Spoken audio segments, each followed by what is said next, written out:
আসসালামু আলাইকুম এভরিওয়ান। আমি সোহানা। ওয়েলকাম জানাচ্ছি সোহানাস কিচেনে আরও একটি মজাদার রেসিপি দেখার জন্য।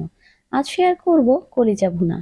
এই রান্না আমরা কম বেশি সবাই করতে পারি, তবে পারফেক্ট একটা কলিজা ভুনার রেসিপিতে কিছু টিপস অ্যান্ড ট্রিক্স ফলো করতে হয়। এই বিষয়গুলো যদি জানা থাকে, আপনিও পারফেক্টভাবে কলিজা ভুনা করতে পারবেন খুব সহজেই। তো চলুন রেসিপিটি শুরু করি। তো আমরা প্রথমে কলিজাগুলোকে পরিষ্কার করে নেব। এজন্য আমি পর্যাপ্ত পানি ফুটিয়ে নিয়েছি আর দিয়ে দিচ্ছি কলিজাগুলো। তো আমি এখানে প্রায় 600 গ্রামের মতো কলিজা একটু বড় টুকরো করে কেটে নিয়েছি। এবার এটাকে আমরা 10 থেকে 12 মিনিট মাঝারি আঁচে সিদ্ধ করে নিব। তো ভিউয়ার্স, 10 থেকে 12 মিনিট সিদ্ধ করলে যথেষ্ট। এই তো প্রায় 12 মিনিট পরে আমাদের কলিজাগুলো কিন্তু প্রায় সিদ্ধ হয়ে গেছে। আর কি পরিমাণ ময়লা বের হয়েছে দেখেন। তো এবার এগুলোকে আমরা উঠিয়ে কিছুটা ঠান্ডা করে টুকরো টুকরো করে কেটে নিচ্ছি। তো ভিউয়ার্স, আমি কলিজাগুলোকে কিন্তু ঠান্ডা করে এরকম ছোট একটু পিস করে কেটে নিয়েছি। আর কলিজার উপরে এক ধরনের প্লাস্টিকের মতো আবরণ থাকে, ওটাকে আমি উঠিয়ে নিয়েছি। তো এবার আমরা চলে যাব মূল রান্নাতে। আমি একটা কড়াই গরম করে নিলাম, দিয়ে দিচ্ছি এখানে প্রায় 1/3 কাপের মতো রান্নার রেগুলার তেল। তেলটাকে একটু গরম করে নিয়েছি। এবার এর মধ্যে কিছু আস্ত গরম মশলা দিয়ে দিলাম, তেজপাতা, এলাচ আর দারচিনি। তেলের মধ্যে কিছুটা ভেজে নিচ্ছি। এখন আমি দিয়ে দেব এর মধ্যে 1 কাপ পরিমাণ পেঁয়াজ কুচি। পেঁয়াজটাকেও আমি খুব ভালোভাবে ভেজে নেব, তবে আমরা পেঁয়াজকে কিন্তু গোল্ডেন করব না, জাস্ট সফট করে ভেজে নেব। এই তো ভিউয়ার্স, পেঁয়াজটা নরম হয়ে গেছে। এখন আমি এর মধ্যে দিয়ে দিচ্ছি 1 টেবিল চামচ আদা পেস্ট, 1 টেবিল চামচের একটু কম রসুন পেস্ট, 1 টেবিল চামচ পেঁয়াজ পেস্ট। এখন দিয়ে দিব গুঁড়ো মশলা। তো দিচ্ছি 1.5 চা চামচ জিরা গুঁড়া, 1 চা চামচ হলুদ গুঁড়া, 1 চা চামচ ধনিয়া গুঁড়া, 1.5 চা চামচ শুকনো মরিচের গুঁড়া।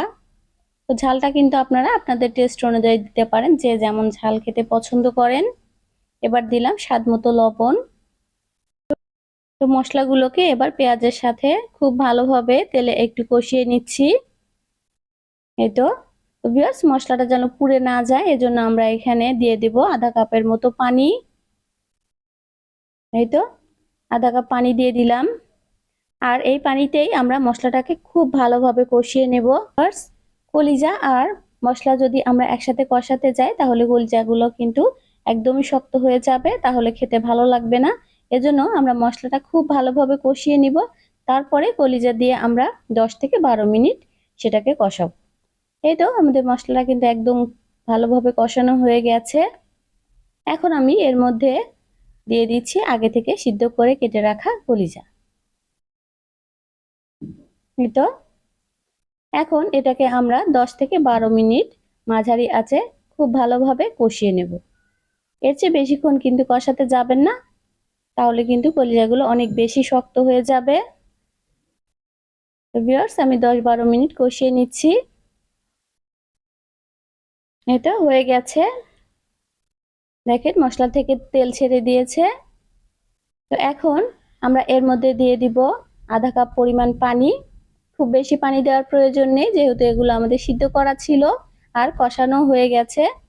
এজন্য আমরা এখানে আধা কাপ পরিমাণ পানি ব্যবহার করব। আর ভিউয়ার্স, আমি এখানে কোনো প্রকার ঝোল রাখবো না। এই তেজপাতাগুলোকে আমি উঠিয়ে ফেলে দিচ্ছি।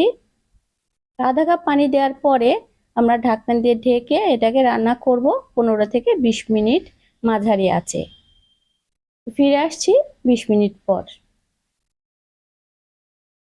এতে ভিউয়ার্স 20 মিনিট হয়ে গেছে। দেখেন এদিকে আমাদের ঝোলগুলো কিন্তু যথেষ্ট ঘন হয়ে গেছে। আমি একটু নেড়ে দেখিয়ে দিচ্ছি। এখন আমরা এর মধ্যে দিয়ে দিব কিছু আস্ত কাঁচামরিচ। আপনারা ইচ্ছা করলে কিন্তু মাঝখান দিয়ে ভেঙেও দিতে পারেন। আমি সৌন্দর্যের জন্য একটু লাল সবুজ দিয়ে দিলাম, আপনারা শুধু সবুজটাও দিতে পারেন। এখন দিয়ে দিব আধা চা চামচ পরিমাণ গরম মশলা গুঁড়ো। এটা অবশ্যই দেওয়ার চেষ্টা করবেন, তাহলে ফ্লেভারটা কিন্তু অনেক সুন্দর আসবে। আর সব শেষে দিয়ে দেব আধা চা চামচ পরিমাণ চিনি। এটা টোটালি অপশনাল, ইচ্ছা করলে কিন্তু আপনারা বাদ দিতে পারেন। তো সবকিছুকে আবার খুব ভালোভাবে একটু নেড়েচেড়ে মিশিয়ে দিচ্ছি। এই তো মেশানো হয়ে গেছে ভিউয়ার্স।